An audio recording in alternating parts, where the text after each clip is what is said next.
planet Earth, a place of constant change at the hands of powerful beings, us. Hundreds of thousands of miles into space, and deep beneath the Earth's surface, we've created an amazing world, shaping continents, creating ingenious monuments, and transforming landscapes.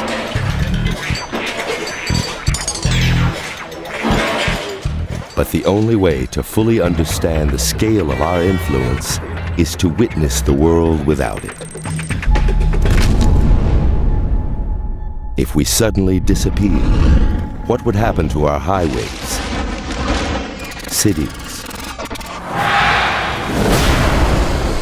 rivers, our greatest monuments? Enter a desolate world. A world without humans. 1 minute from now, every single person on Earth will disappear. It doesn't matter how, or that it's far-fetched. What's important is what will happen when we're gone.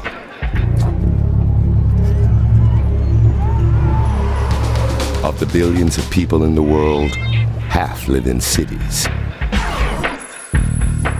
Farms and pastures cover a third of all dry land.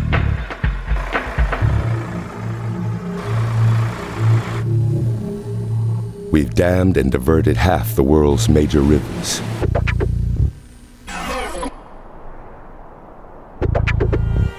$500 million cars clog the roads and highways. We've affected the air, the sea, and the land.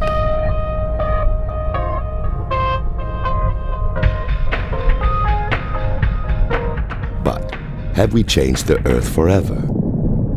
If we vanished, could the planet recover, even erase all evidence that we ever existed?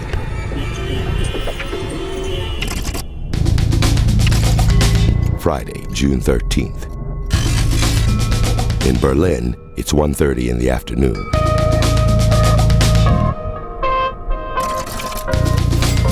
Across the Atlantic, stockbrokers get an early start on Wall Street. Las Vegas is anything but sleeping. And in Tokyo, parents tuck their kids into bed. Then, suddenly, the human race comes to an end. Every single person in every corner of the world vanishes. Cities transform into ghost towns. Laughter lingers only to become a quickly fading echo. Things come to a shocking halt.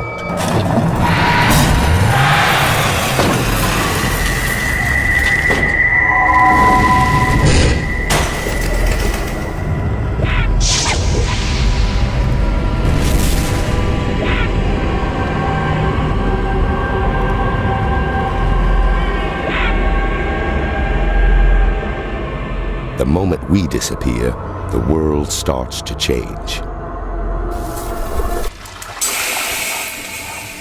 There's an eerie silence in cities that are suddenly a little cooler. The average human body puts out as much heat as a 100-watt light bulb. Take away 8 million people from New York, and the entire city cools down by a fraction of a degree. Even though we're gone, the machines we left behind keep working.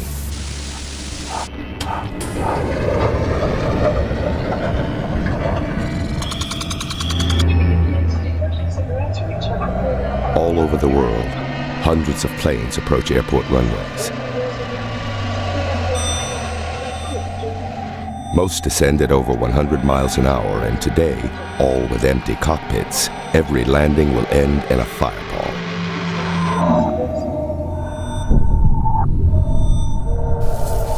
Thousands of other planes fly through the sky on autopilot. Many will stay in the air for a few more hours, but when the fuel runs out, gravity will pull them back to Earth.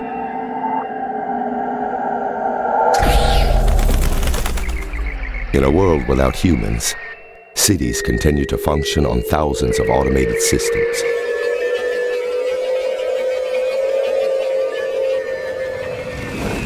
Computers keep in touch with hundreds of satellites, which will continue to transmit information across the globe, as long as the power stays on. Power is generated by more than 50,000 power plants around the world. In the US, coal-fired plants produce half of the country's electricity. To keep the fires burning, they require a steady supply of coal.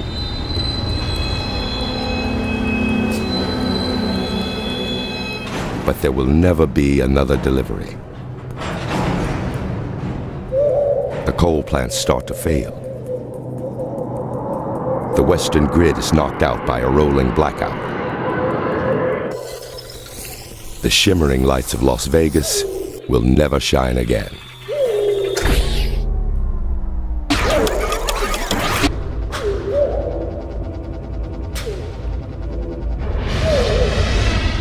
The sun breaks through the clouds in Pennsylvania, which still has power.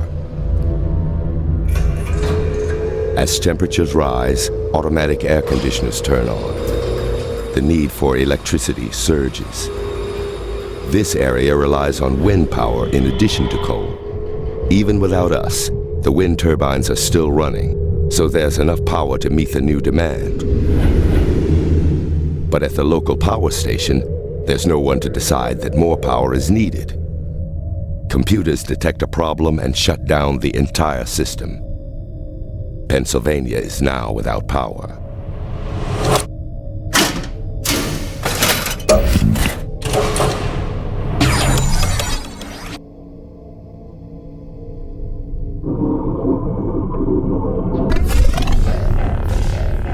Niagara Falls, Canada is home to one of the world's first commercial hydroelectric plants.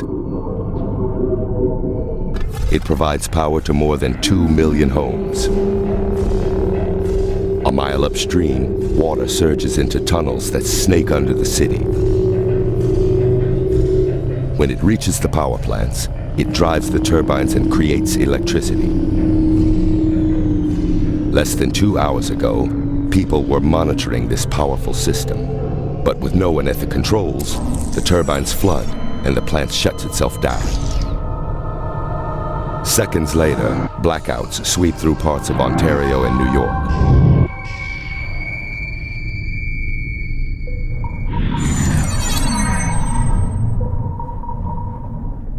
The worldwide loss of electricity reaches the nuclear power plants.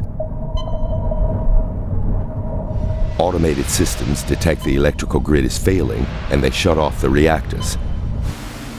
But this is just the beginning. 6 hours after humans disappear, the sun goes down in Europe.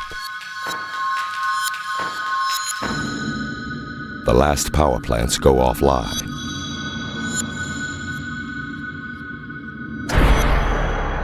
The Dark Ages are back.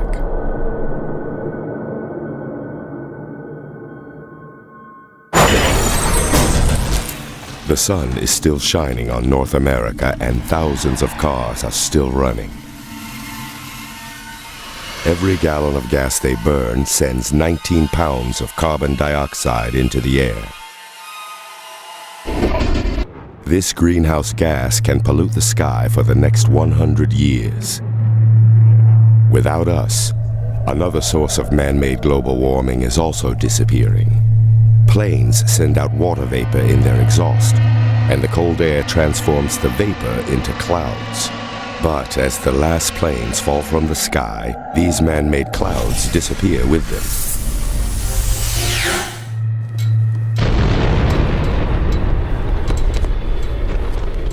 Fuel-starved jets aren't the only disasters rolling through this new world. All over the globe, industrial plants react to the permanent loss of power.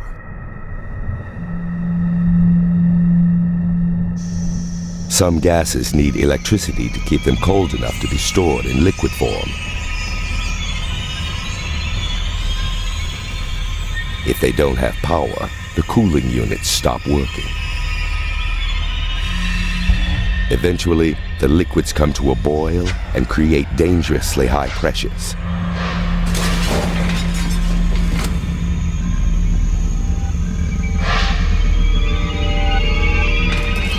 Many tanks have relief valves that vent gas to avoid explosions.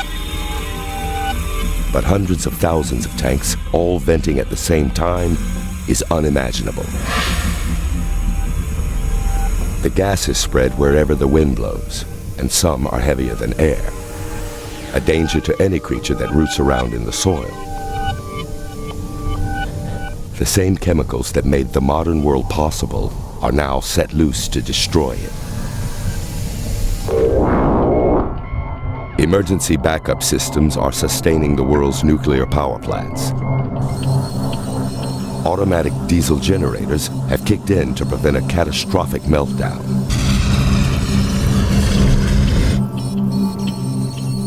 But the diesel fuel won't last forever. All over the world, pets are getting hungry. If they don't find food and water soon, they'll die. But they're not the only animals affected. The global power failure is also impacting zoos and safari parks. No longer contained by electric fences, predators are free to explore their new world and its dangers. Chlorine gas from a derailed train killed this herd of deer. Changes are also taking place at some natural gas facilities. With the power off, the liquid natural gas is starting to vent. But most of it's being burned off, an automatic safety feature designed to contain gas leaks at plants. With the tanks venting, the explosive gas can reach idling cars left behind when their owners disappeared. It only takes one small spark, and the new world echoes with explosions. And this is just the start.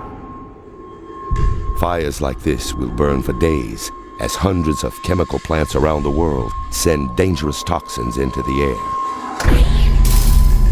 air. In just 6 short hours, our disappearance has triggered a series of catastrophes around the world. And as animals and atoms infiltrate this world without humans, a much bigger disaster could be looming. It's been 3 days since humans disappeared from the Earth. Power plants have failed. Machines have ground to a halt. Thousands of tons of toxic chemicals have escaped from the world's plants.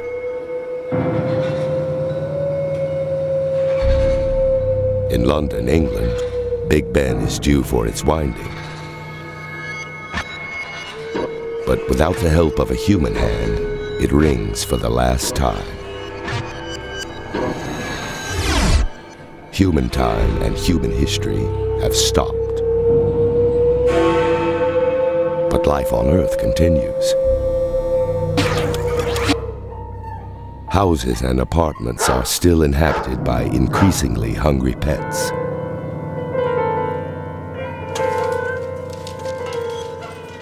It's been 3 days since anyone has fed them. So they devour anything they can find.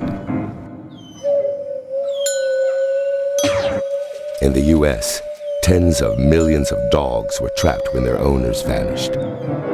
Now, they either have to break out of their homes or die.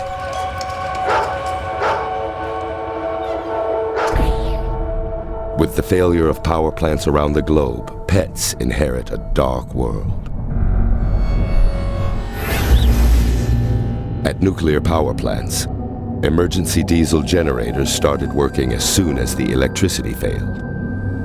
But without power, this building and hundreds like it will soon cause an unprecedented disaster. This is the spent fuel handling building, where radioactive fuel is stored in cooling pools after it's used to generate power. The pool is 30 feet deep and filled with 400 tons of spent nuclear fuel. The result of atoms splitting to create nuclear energy. And split atoms keep releasing heat and radiation. The spent fuel is contained in zircaloy tubes, and they're dangerous. If they're not kept underwater, they'll quickly heat up to 1,000 degrees. They need to be kept in flowing, refrigerated water for years before they cool off. Nuclear storage sites can be found all over the world. There are 75 in the US alone.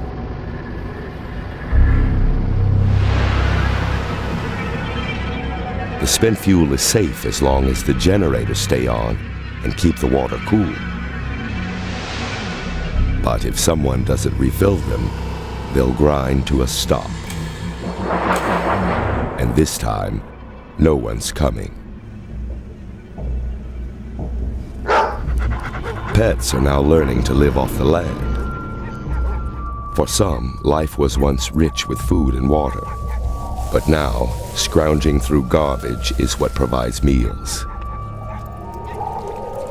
As for water, things have changed down by the river. Pumps at sewage treatment plants don't work without electricity, so raw human sewage is seeping into lakes and rivers. Abandoned pets aren't the only animals struggling to survive. The world is filled with cattle. 1.4 billion of them, and without humans, they too have been forced to fend for themselves. Now that we're gone, 90,000 cows a day are saved from slaughter in the US. But dairy cows need 100 pounds of food and 25 gallons of water every day to survive. With no electricity, their water supply is drying up. The cows are on their own. In a cruel twist of fate, they're safe from the slaughterhouse, but they may all die from dehydration. And things don't look much better for zoo animals. Trapped in their cages, many of them will die. But those once contained by electric fences are prisoners no more.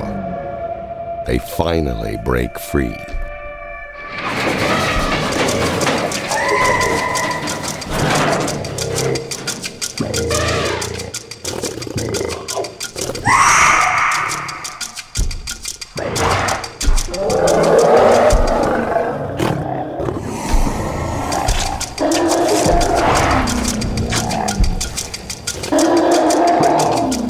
Elephants need up to 400 pounds of food a day, and finding it in the suburbs will be a struggle.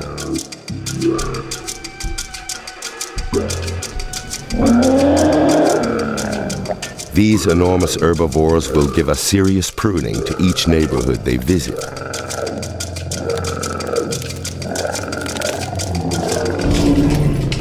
Predators also prowl the suburbs. These hungry lions have spotted another escapee from the zoo. But lions are skilled hunters on savannas, not in public parks.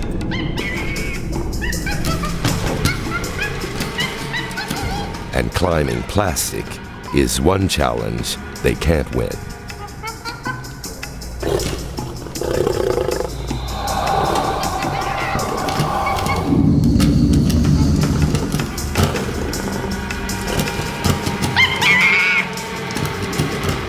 With the baboon out of reach, they need to find some easier prey.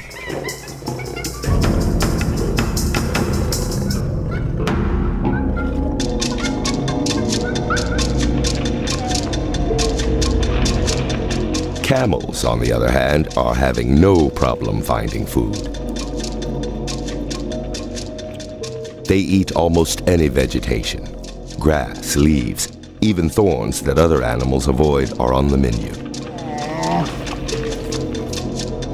And with food at every turn, camels easily adapt to a world without humans.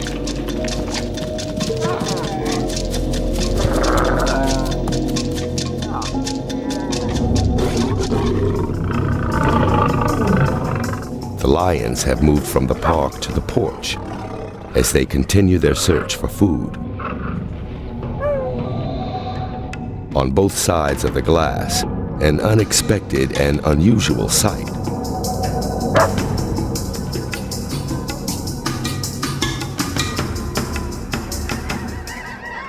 Overhead, birds are migrating. And without humans around, many more will survive this year. At night, birds use the stars to navigate. With the power on, lights and glowing skyscrapers resemble stars, so birds often circle them all night and die of exhaustion.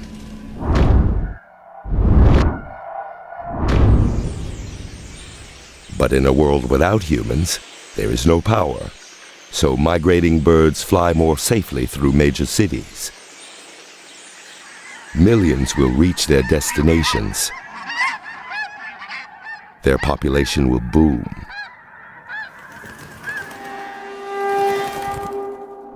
On city streets, dogs have gone from pets to predators.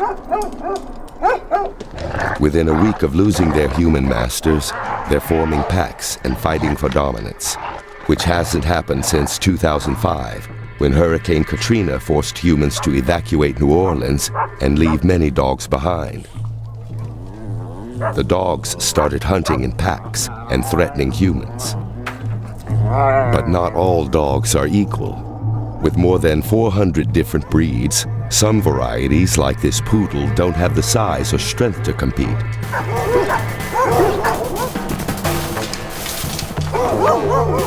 And like wolves, dogs will kill their own. So every small dog is a potential meal.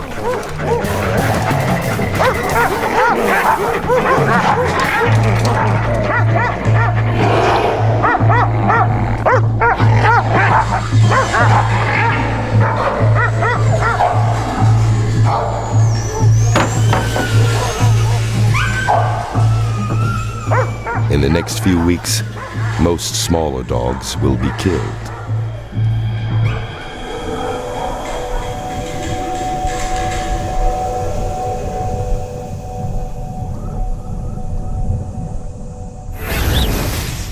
At nuclear power plants, diesel generators are finally running out of fuel.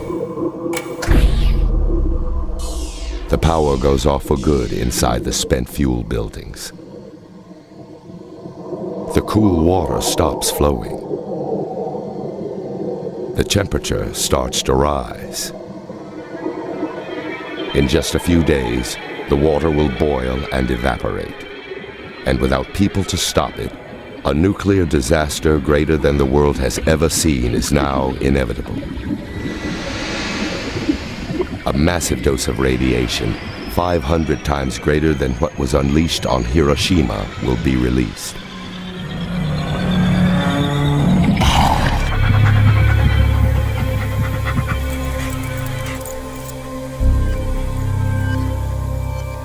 Dogs from the city are roaming the countryside looking for food.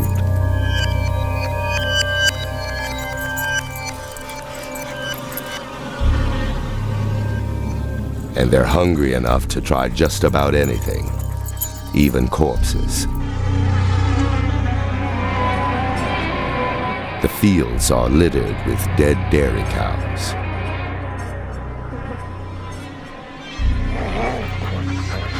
When we were around, dairy cows provided us with milk for 8,000 years. Now, their rotting carcasses will do nothing more than sustain hungry dogs, who just 2 weeks ago were probably eating comfortably from a can.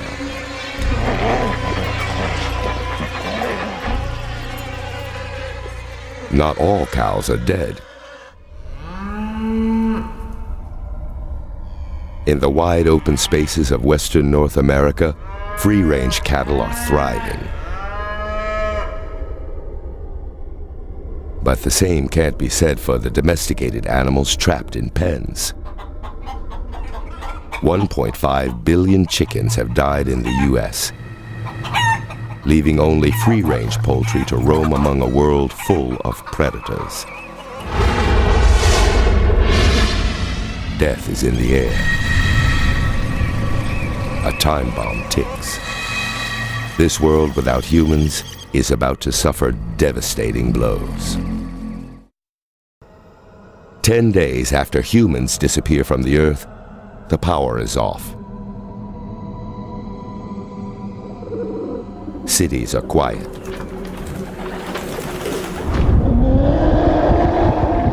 Animals that escaped from zoos and safari parks roam free, but fight to survive.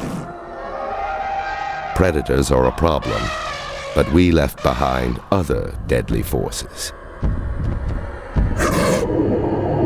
For days, superheated steam has been escaping from the spent fuel building of this nuclear power plant.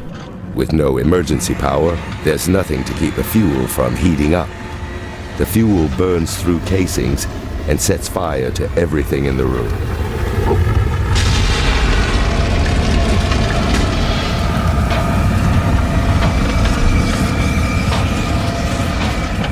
Radiation equal to 500 atomic bombs is about to explode.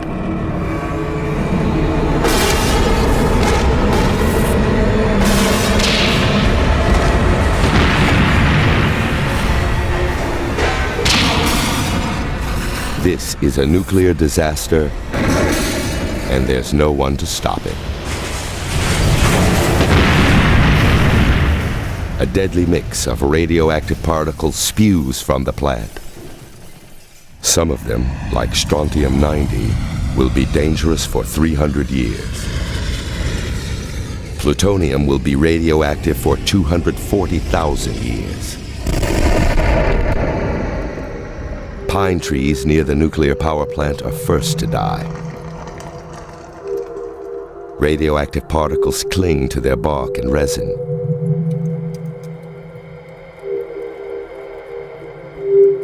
Chlorophyll, which makes the trees green, is damaged, and as a result, they turn red.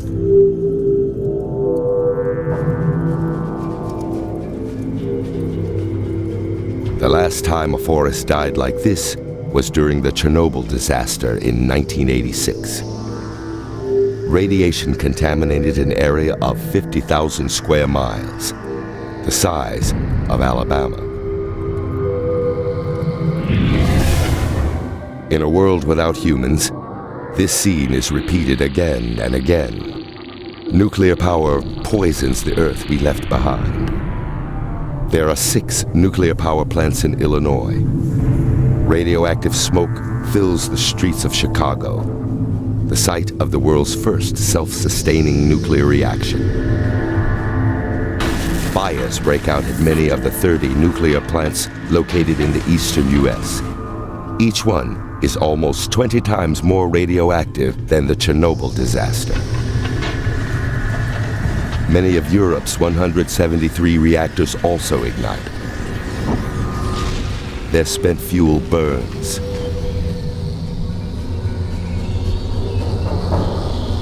Carried by the wind, the radiation is an invisible poison that settles over thousands of square miles. If we were still on the planet, it would cause cancer in millions of people.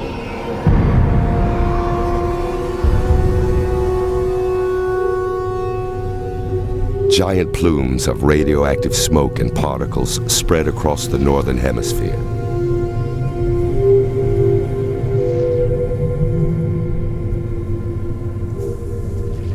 Winds push radiation away from the reactors in Europe.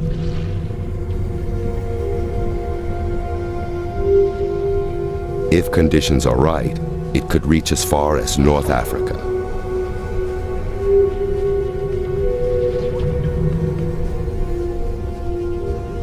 Radiation from some of Japan's 53 reactors drifts across the Pacific Ocean. The world's most remote islands are in its path. Rain washes much of the radiation from the sky, concentrating its deadly effects. Some areas become more deadly than others. Large animals flee areas where plants have died from radiation poisoning. But small creatures aren't as lucky. Many live on the forest floor, where leaves and soil are coated in radioactive particles. Radioactive beta particles can only penetrate half an inch into living tissue. For large animals like deer, their vital organs are spared a direct assault.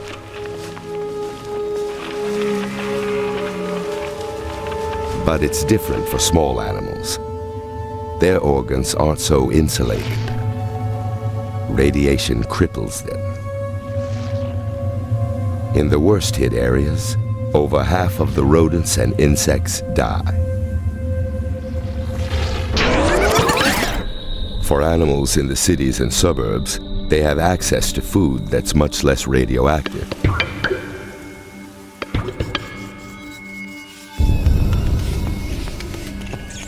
Grocery stores can provide enough food for city mice to last for generations.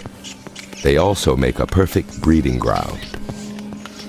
A female mouse can give birth to more than 70 offspring in a year. Since radiation has killed many of the mice outside, this cat heads indoors, where he just might get the 8 mice a day he needs to stay healthy. Humans need a variety of foods to get all the fat, protein, and vitamins we require. Cats don't. They can produce their own vitamin C, and they get the rest by eating the organs and entrails of mice.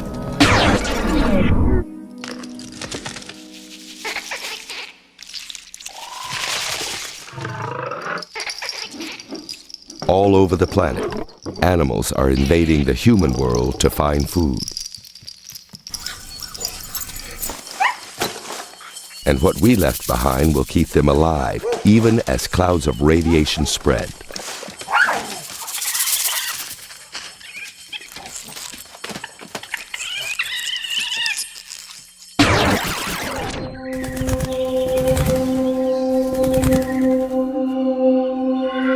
Radiation has dissipated.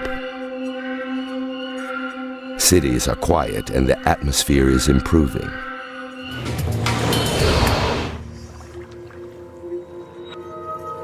The air is clearer. In Manhattan and Toronto, the view has increased from 20 miles to 100.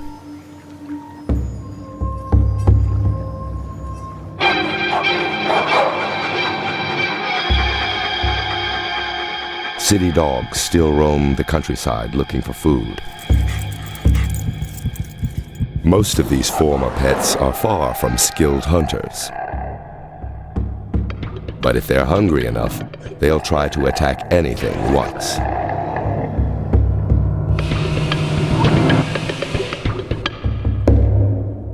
Like wolves, dogs hunt by instinct, going for the legs or neck to bring down a large animal.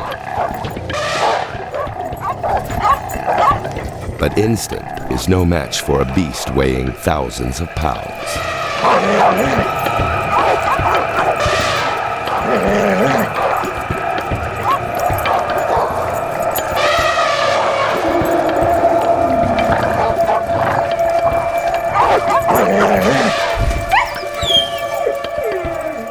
The dogs aren't a threat. And without humans, the elephants are predator-free. In just a few months, pets and zoo animals had become killers in a radioactive world. But another challenge is on the horizon: winter. 6 months after humans disappear, it's early December. In a world without us, former zoo animals and pets either adapted or die. In some parts of the world, animals are about to face their next challenge, the coming winter. A common misconception is that cockroaches can survive almost anything. But cockroaches are imports from the tropics and only spread north as we started to use central heating. With the electricity gone and the furnaces off, millions of cockroaches will be dead by the new year. For other animals, our sudden disappearance isn't a problem. It's an opportunity. Raccoons and squirrels already know the best way to survive the cold is to sleep through it. And this winter, they have many new dens to choose from that are drier and safer than sleeping outside. These squirrels are tree dwellers, so they camp upstairs.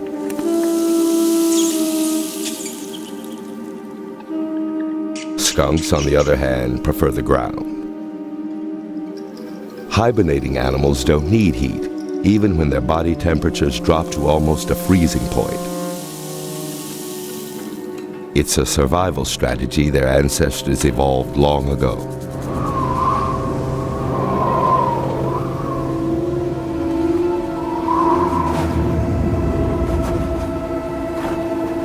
But this African elephant isn't equipped to deal with frigid temperatures.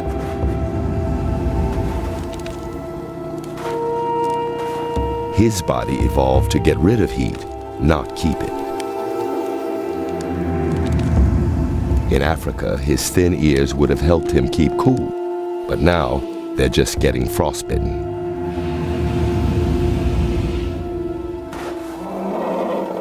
To survive, he needs to head south.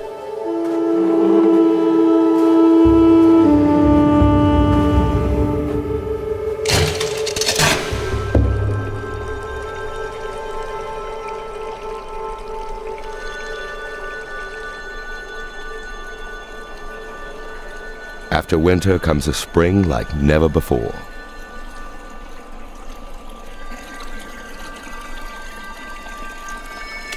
In the forest, near ruined nuclear power plants, it's a silent season. Poisoned by radiation, these evergreens have lost their ability to grow new shoots and branches. But further from the power plants, spring helps repair the damage we left behind. Rain washes radioactive debris from leaves and bark. Poisonous atoms are driven underground. There's still a threat to anything that lives there, but our radioactive fingerprint is starting to disappear.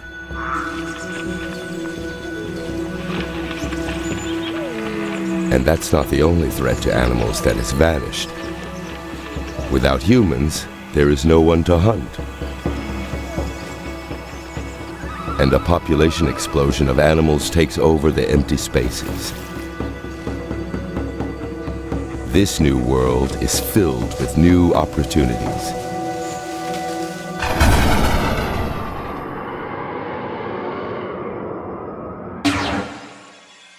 It's almost been a year since every car on Earth ran out of gas.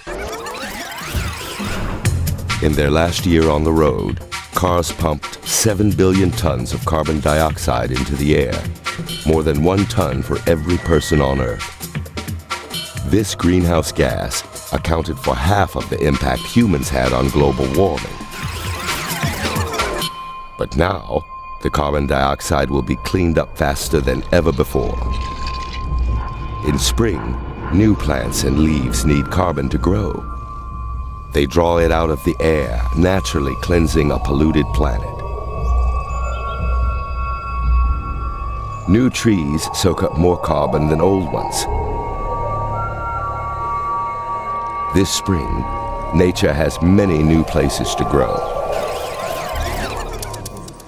For the past 10,000 years, we've been imposing our will on the planet. In downtown Los Angeles, 2/3 of the land is covered in roads and parking lots. We made our mark in the suburbs, too. In the U.S., Lawns and golf courses cover an area bigger than Florida. Now that we're gone, nature is reclaiming the earth. Nothing is immune. Millions of miles of roads and highways are slowly being invaded by moss and lichen, and all they usually need is water.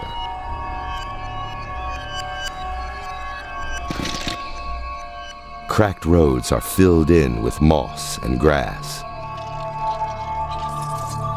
A once carefully groomed soccer field now grows wild.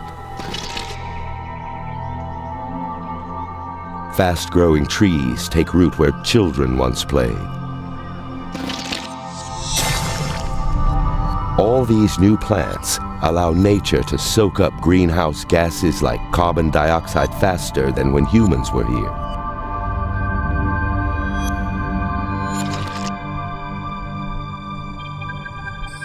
Year after year, our grip on the land is loosening.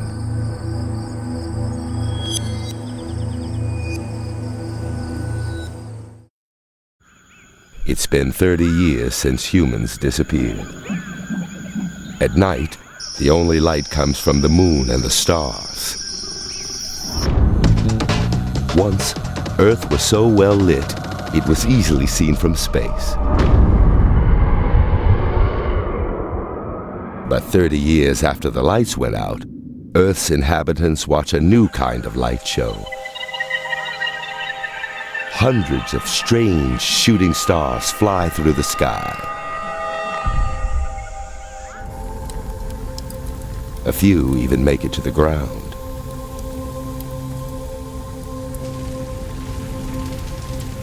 The fiery wreckage contains clues that these are not normal meteorites. These shooting stars are some of the last survivors of the space age. Humans left 25,000 objects orbiting the Earth.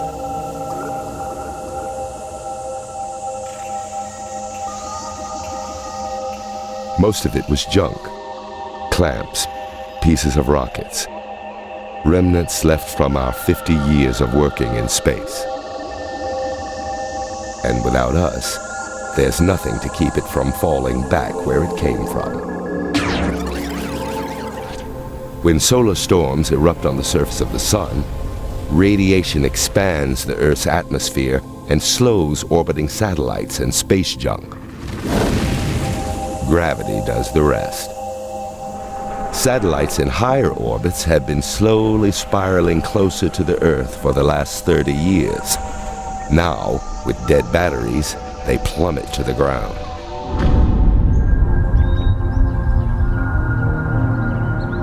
Back on Earth, the world continues to change. Human homes slowly collapse.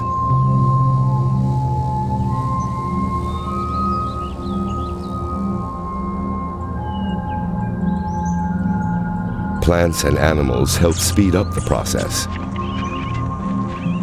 For 3 decades, animals have gnawed through roofs and walls. Dirt and seeds have blown into houses. Living rooms have become homes for trees.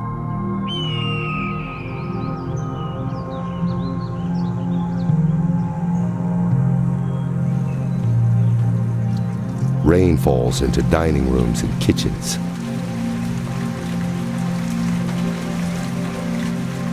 Ceilings and floors rot and fall apart.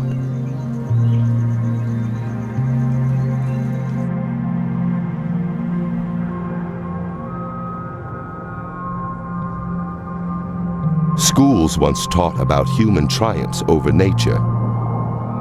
But in just 30 years, nature reclaims much of what humans took away.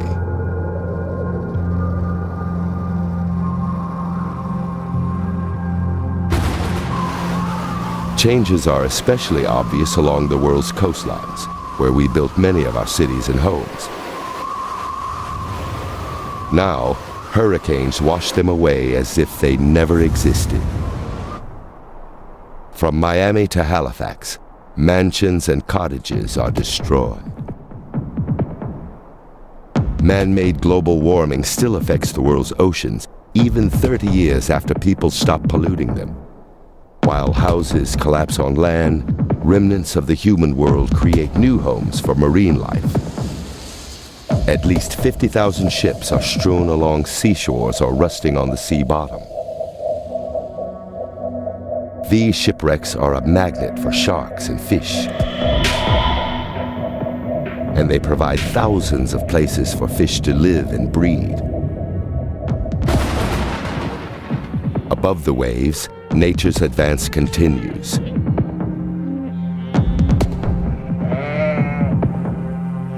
Humans used 1/3 of all dry land for farms and pastures.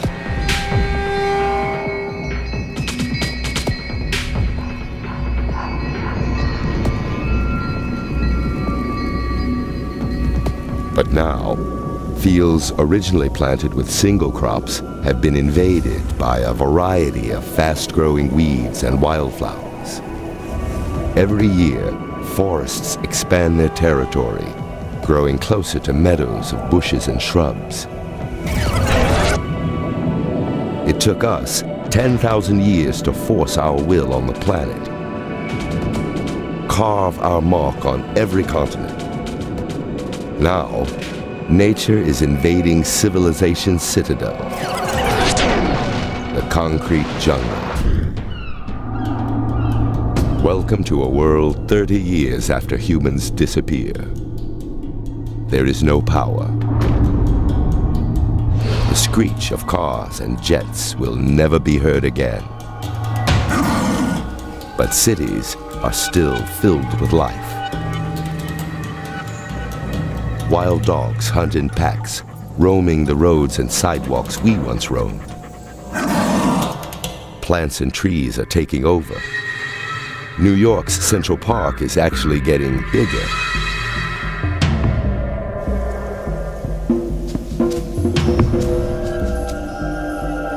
Dirt and seeds blow through the city and take root everywhere.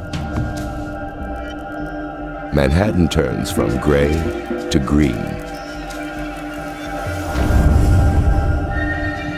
Times Square once was a hotspot for millions to celebrate the start of a new year. Now, it's being engulfed by a blanket of greed. Nature is reclaiming the world, city by city. In London, young trees sprout in Trafalgar Square. In Berlin, a forest surrounds the Brandenburg Gate, once the division of East and West Germany.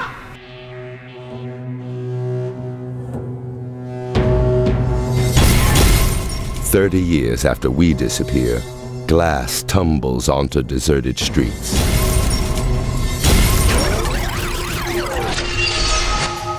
Once, glass-covered office towers symbolized the modern age.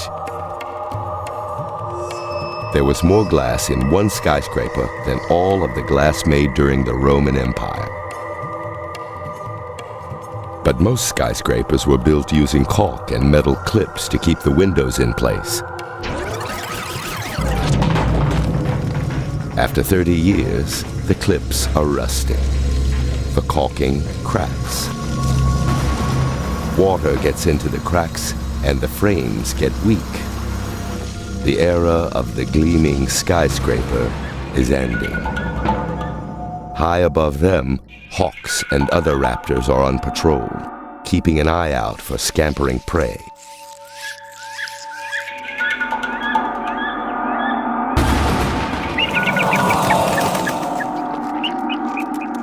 The concrete jungle is born.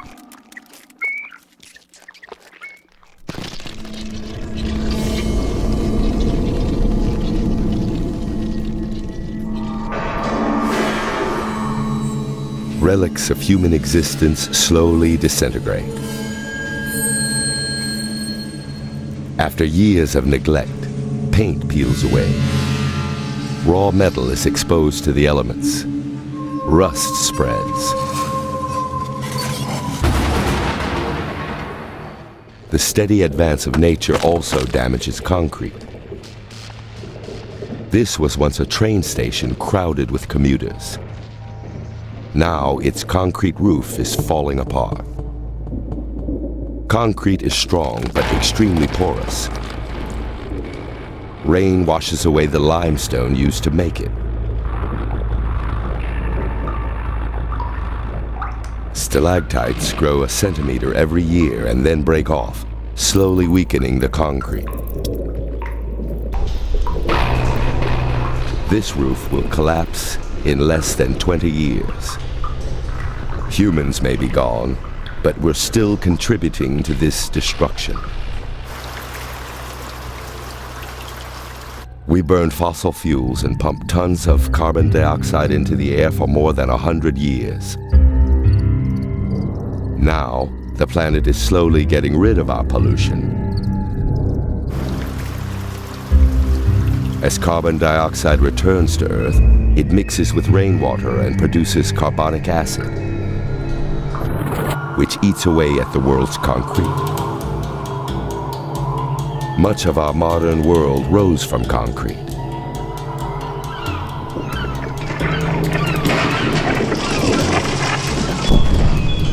Now, these soaring buildings, engineering marvels, are ready to fall.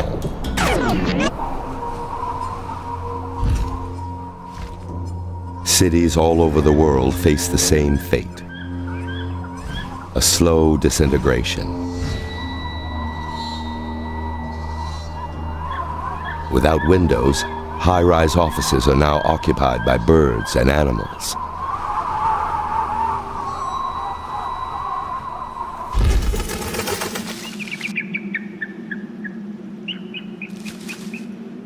Exposed to the elements, ceiling tiles and drywall are no match for more than half a century of wind and rain.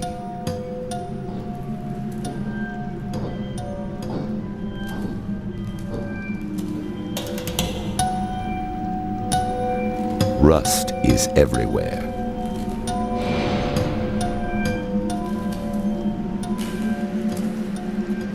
Moisture has penetrated the walls and doors, and paint peels off every surface.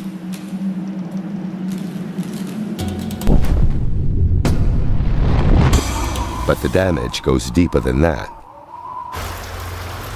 A city like Paris gets up to 25 inches of rain every year. Now that the windows are gone, nothing can stop the rain from flooding the concrete skeleton of this office tower and creating cracks.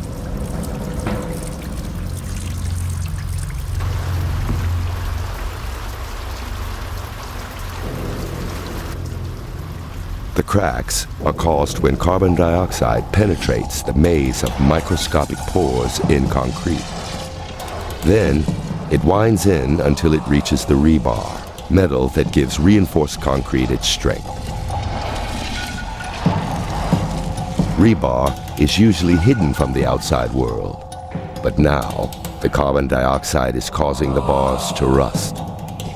As the rust radiates out from the steel, it expands, splitting and cracking the concrete. The building is under attack from the inside out. Cracks are appearing all over the world, and there's no one around to fix them. When people were on the planet, problems like this would be repaired. But now, cracked concrete can't be reinforced or replaced. The damage runs unchecked, and the changing seasons only makes matters worse. As water turns to ice, it expands and puts more pressure on the crumbling buildings. The constant freezing and thawing makes the cracks grow. In just 100 years, the concrete becomes too fractured and brittle to support its load. The upper floors collapse, and their combined weight crushes the floors below. The building crumbles to the ground.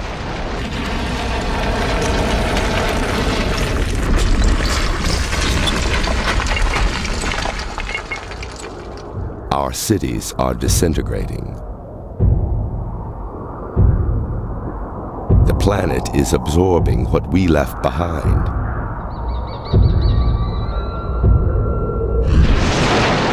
"120 years after humans disappear, many modern skyscrapers have collapsed into heaps of rubble. Concrete walls have been destroyed by a steady onslaught of air and rain. But the new landscape has made cities a little cooler. When we ruled the planet, heat from the sun was soaked up by black roofs and roads. Asphalt absorbed 95% of the sun's light. Black surfaces made cities up to 10 degrees hotter than surrounding areas. But now that we're gone, asphalt is being covered by grasses and trees. Shade keeps the ground cool. The temperature drops. The world's climate is changing. Man-made global warming is finally coming to an end, thanks to oceans. For the past 120 years, churning waves have absorbed carbon dioxide into the top layers of the seas. Then, microscopic plankton and shellfish absorbed it into their bodies. Many died and sunk to the bottom of the ocean, taking our carbon dioxide to the depths. After the last cars stopped running, much of their exhaust is finally being buried. Our impact on the climate is declining.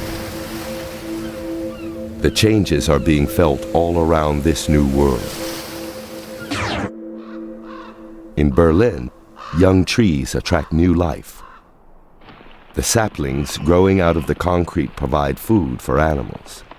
But where there are deer, hunters are sure to follow. These wolves have come in from the country. Most of the wolves in Germany were killed by humans long ago. But these hunters are from Poland.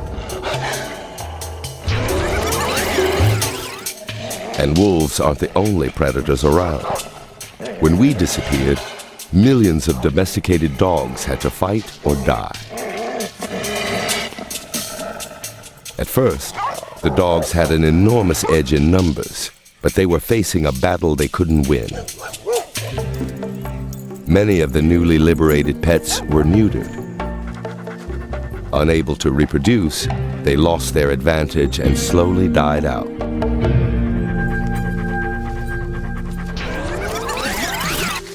But not all dogs disappeared. Those that managed to survive adapted to the new reality and mated with wolves. Now they look more like Australian dingoes, medium-sized with straight hair and long snouts.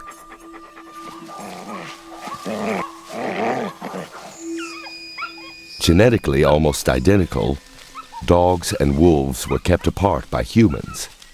But in a world without us, dog and wolf genes are mixing, assuring the future of the canine species. And this new generation is thriving in cities. 120 years after humans disappear, thousands of wolves hunt across Europe. They need to eat every few days, so they're lured by their prey downtown.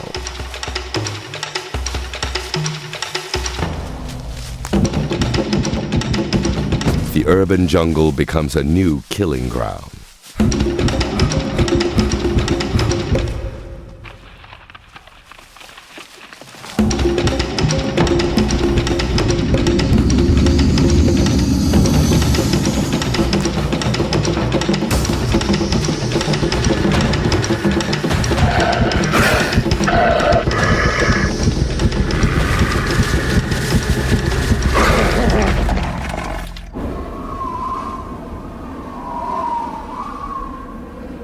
There are some places getting colder and whiter than when humans were here. With no black roads or roofs, some cities definitely suffer the chill. In northern cities, more snow falls and stays longer. But packs of wolves and dogs still manage to find food through these cold winters.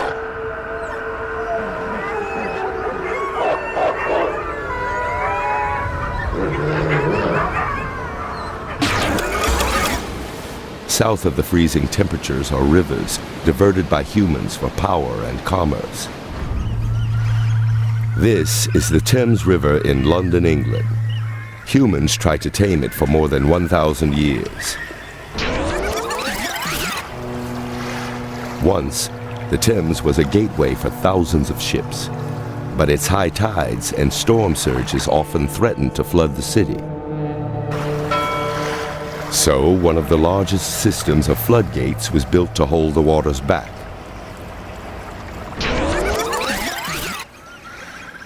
But without people, the river is out of control. Tides have sucked boats into bridges, creating dams and forcing the Thames to flow around them.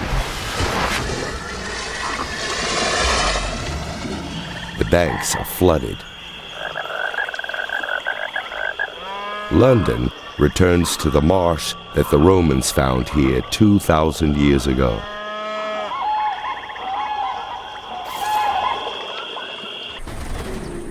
In the American Southwest, the problem is too little water.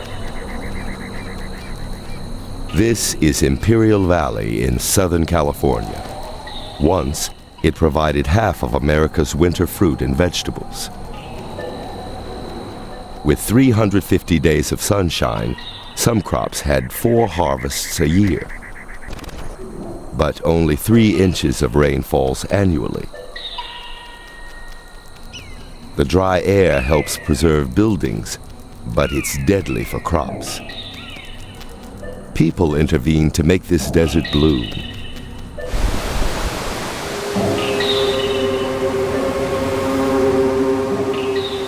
Farmers brought in 977 billion gallons of water each year from the Colorado River.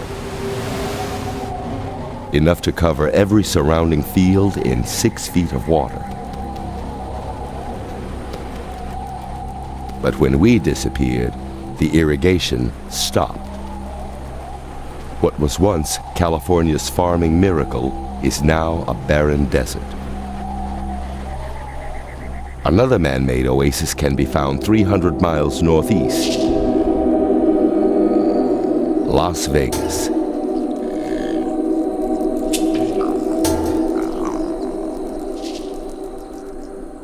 Built in the middle of a desert, its casinos and fountains use water brought in by electric pumps.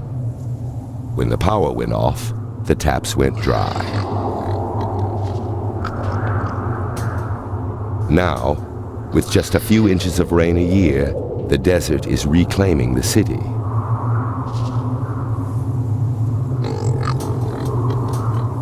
But nature hasn't erased all evidence of our presence.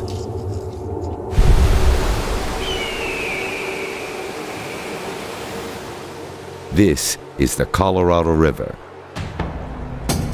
It hasn't changed much in the 150 years since we disappeared. But long ago, it was much deeper and stronger. It even helped carve the Grand Canyon. Today, the Colorado is still a shadow of its former self. Dozens of dams were built to harness its strength and keep it from reaching the ocean as a torrent.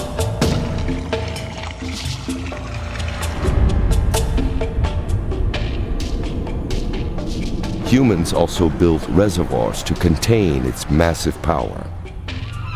And there the waters will stay as long as the dams can hold the river back. 200 years after humans disappear, nature has taken over many of the world's cities. But some rivers are still shackled by concrete monoliths. Dozens of dams still hold back the Colorado River.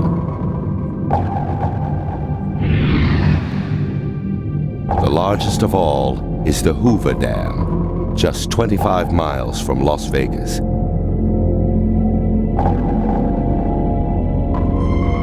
It's as tall as a 70-story building, with a base as thick as 2 football fields. Enough concrete was poured to pave a highway from New York to San Francisco.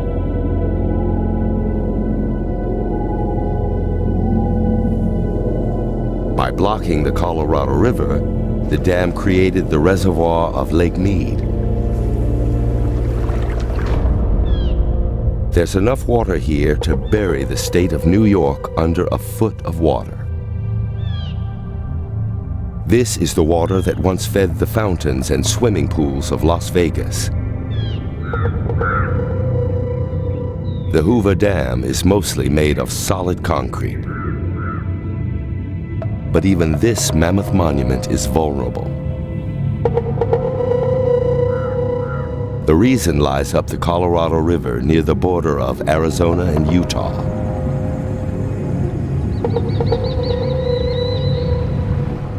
This is the Glen Canyon Dam. It was created to store water for nearby cities and to generate electricity. But this dam has a major weakness. Its spillways, which act like an overflow drain on a bathtub. If the river level gets too high, the excess water escapes through the spillway tunnels so it doesn't go over the top of the dam. But the spillways can't handle sudden floods. The threat is high in the mountains. When winter storms produce unusually high snowfall, the heavy spring runoff creates surging floodwaters. They rush head-on to the dam. After rusting for 2 centuries, the gates that control the spillways have collapsed. The water races through 700 feet of tunnels deep inside the dam. And as it does, it creates a destructive pattern. Low-pressure bubbles form in the water. When they pop, they cause supersonic explosions that eat through the rock into the dam. Once, special concrete ramps prevented this from happening. But after 200 years without humans, erosion has taken over the tunnels.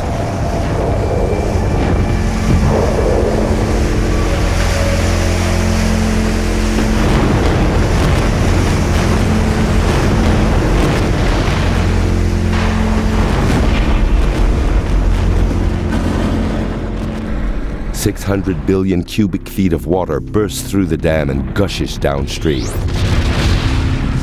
The surge is over 50 feet high.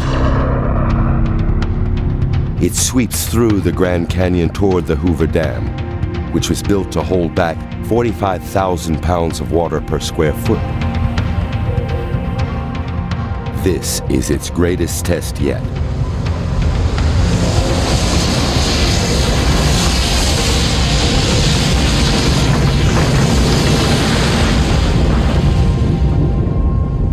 The water pours over the Hoover Dam, sweeping away everything in its path.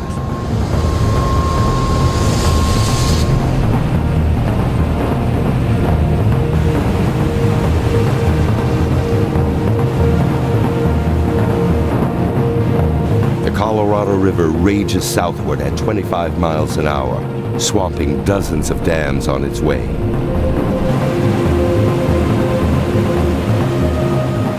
"18 hours later, it reaches the Gulf of California. And for the first time in centuries, the Colorado River meets the ocean as a flood, not a stream. The release of the Colorado will transform this part of North America. Fish from the ocean will come to this estuary to spawn. A vast marsh once one of the wonders of the Americas, will be revitalized. Hundreds of species will find new homes as river and ocean combine. Nature is reclaiming the world.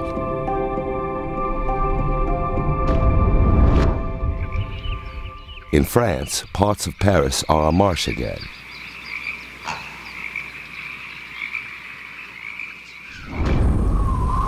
In California, irrigated fields have reverted to deserts.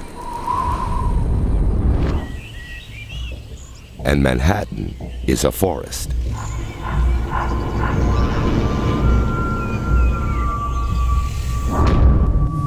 As altered rivers return to their natural state, silt creates new land.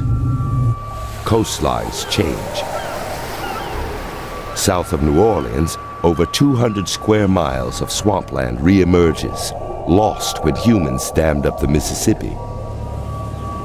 Our sudden disappearance is affecting the oceans too.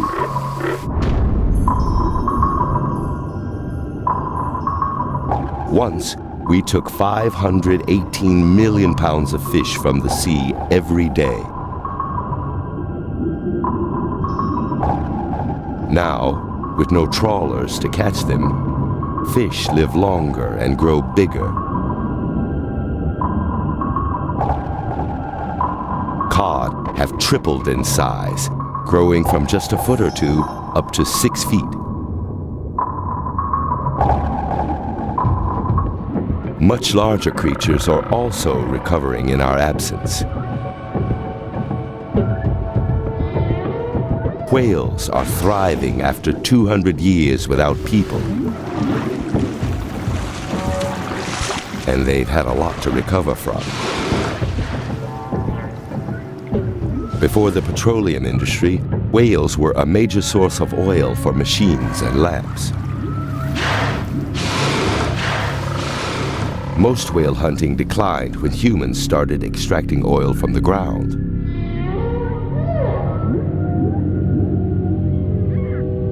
But many species remained on the brink of extinction for centuries to come. The reason? Large modern ships. In our last 50 years on Earth, the number of ships worldwide doubled. So did the noise they generated. Some of the sound from these vessels carried for miles under the oceans. As a result, whales could no longer hear each other's mating calls, and they rely on sound to find mates up to 1,000 miles away.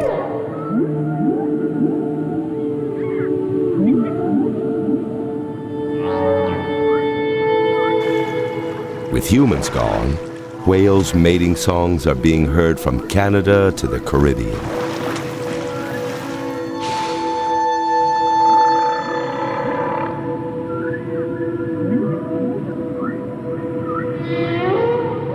After 200 years, our impact here is vanishing. The oceans once again teem with life.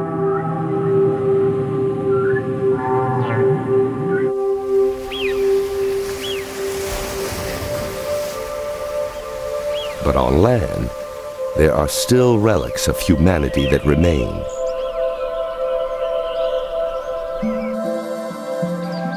We built symbols of our power when we ruled the earth. But how long will they last? It is now 230 years after humans disappear. Few signs remain that an intelligent, creative species once lived here. One of the grandest is also one of the world's most recognizable modern monuments, the Eiffel Tower.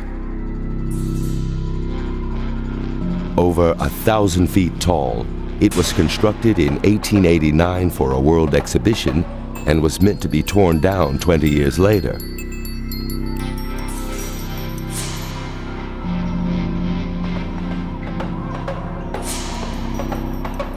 But the French fell in love with the tower and it became one of the most famous landmarks in the world.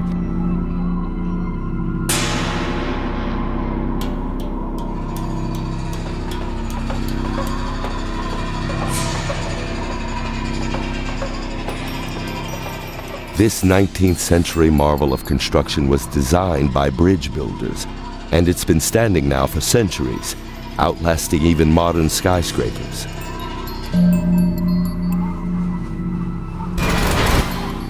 The ladder structure gives the tower strength without using much metal. And the entire tower weighs just 7,300 tons.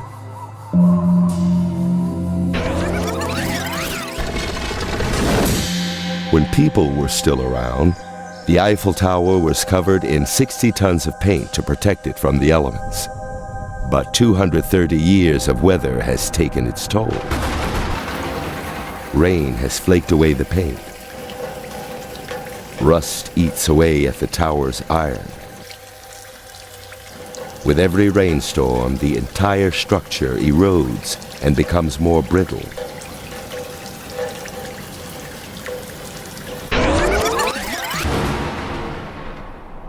Now, the tower is vulnerable even to moderate winds.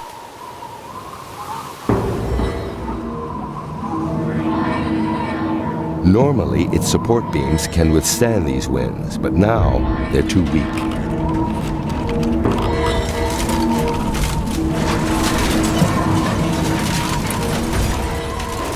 Three centuries after it was built, the tower comes crashing down.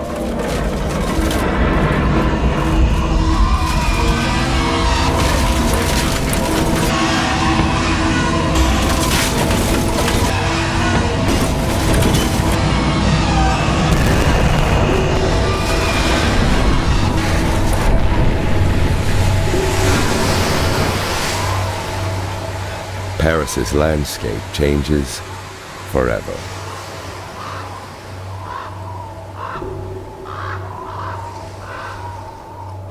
Monuments and buildings can't adapt to this new world. They're frozen by the techniques used to create them. But species can evolve as conditions change.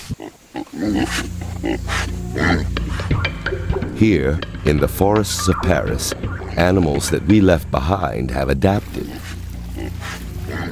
Most of these pigs are descendants of pink pigs. They thrive in the shadow of the ruined Eiffel Tower.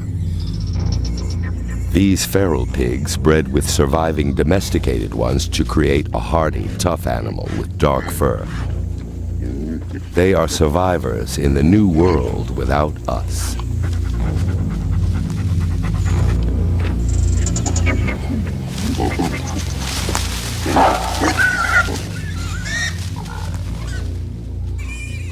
Even while the modern world collapses around them, those that adapt survive.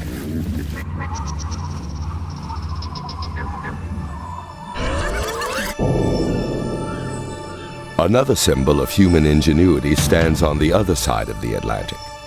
How has it changed in the 230 years since we vanished?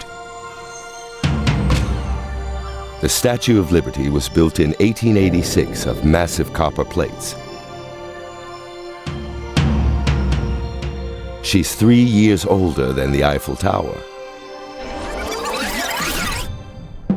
Since humans disappeared, some parts of her are faring better than before.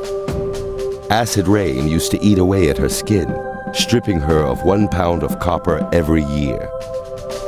Pollution coated her nose and cheeks with black grime, but cleaner skies have led to a cleaner statue. Liberty's skin has benefited from the absence of humans, but other parts of her body haven't.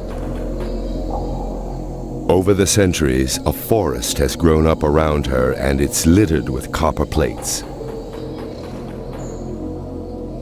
The plates are about as thick as 2 pennies and can last 1,000 years. So why is the Statue of Liberty losing her skin?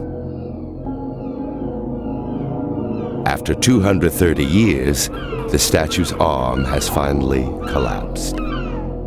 If copper is the statue's skin, iron bars are its skeleton.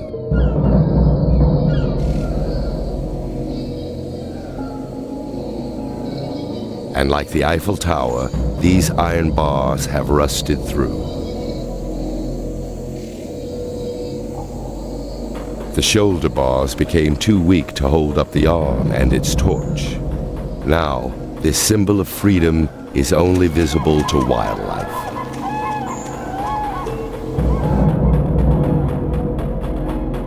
The statue's arm and torch were first to fall, but that was just the beginning.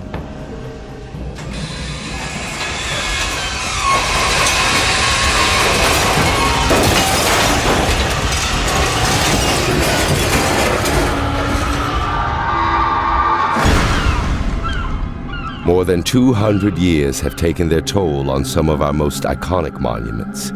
It's only a matter of time before they disappear forever. Signs of the human species are becoming harder to find in North America. The eastern half of the continent is covered by immense forests. Without us to cut them down, trees are growing 90 feet tall and blocking the sunlight.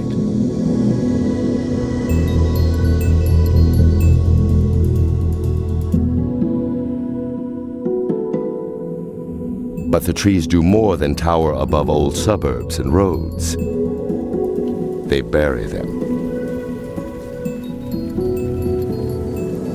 After 230 years, falling leaves have created 3 feet of new soil and cover nearly everything we left behind.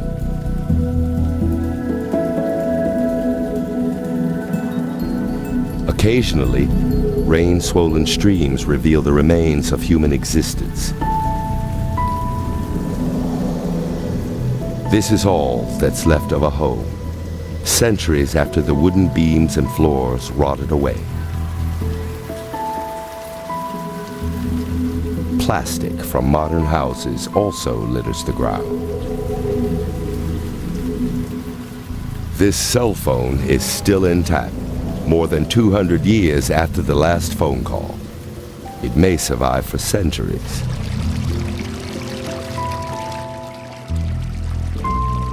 Most metals have rusted through, but stainless steel is truly stainless. This kitchen sink may last for thousands of years, but for animals to last, some need to adapt. In the West, caribou and deer roam over millions of acres of former farmland. And once again, so do the thunderous hooves of bison. Their herds can grow by 30% a year. From a species of 500,000, their numbers are now reaching into the tens of millions. Other creatures also dot the savannas of the American West.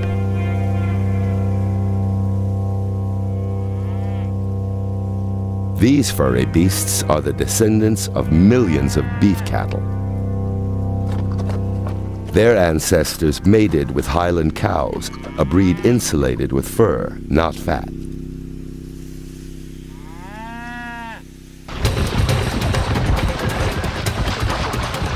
Horses evolved here long before humans arrived, and once again they run wild and free.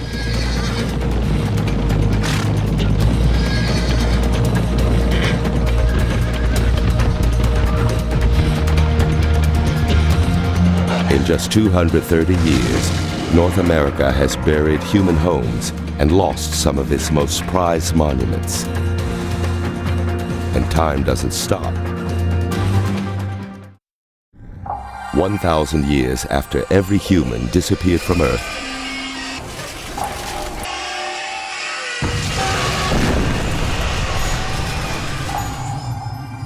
the iron of the Eiffel Tower is almost gone.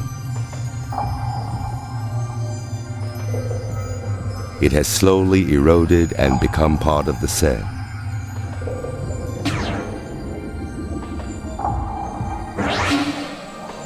In New York, the Statue of Liberty has fallen into the forest.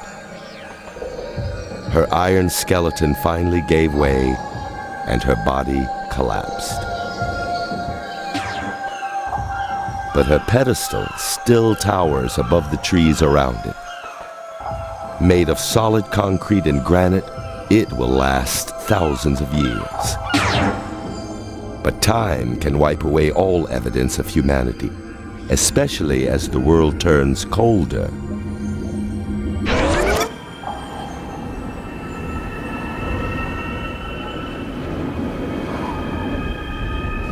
A new ice age grips the planet.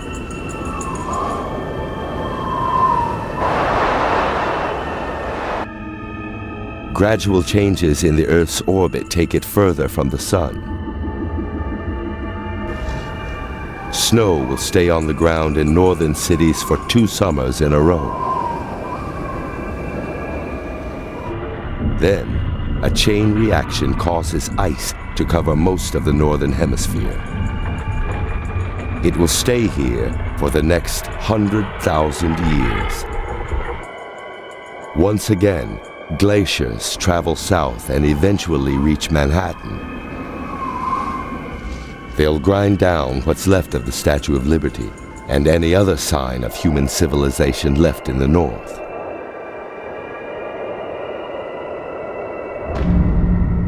But there's one place our imprint will remain indefinitely: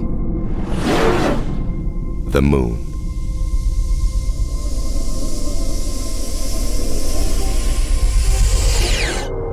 Unlike Earth, the moon's landscape changes very slowly. Craters more than 4 billion years old are still preserved, along with some human artifacts. A car, a television camera. The only reminders of the human species that will last for millions of years aren't even found on Earth.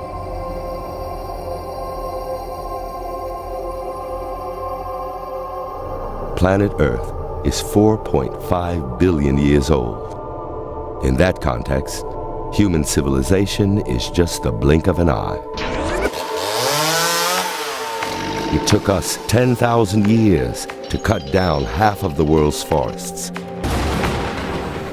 But after we disappear, they grow back in just 500 years. Once, we used half of all fresh water and changed the course of half of the world's major rivers. But some dams were washed away in just 200 years.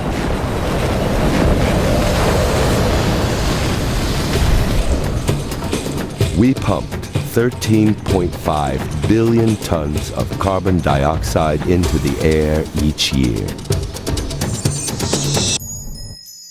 But in just a couple hundred years, plants and oceans were scrubbing the earth clean.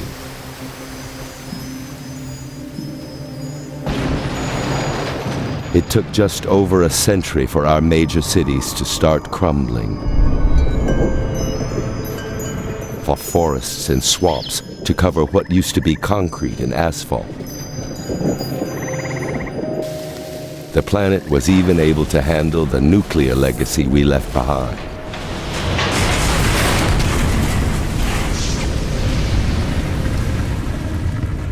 After we disappeared, thousands of tons of radioactive particles were released. But nature was able to bury most of it. And some animal species not only survived, they thrived.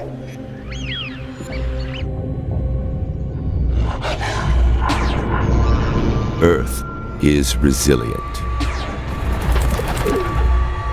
In time, it cleaned up every mess we left behind.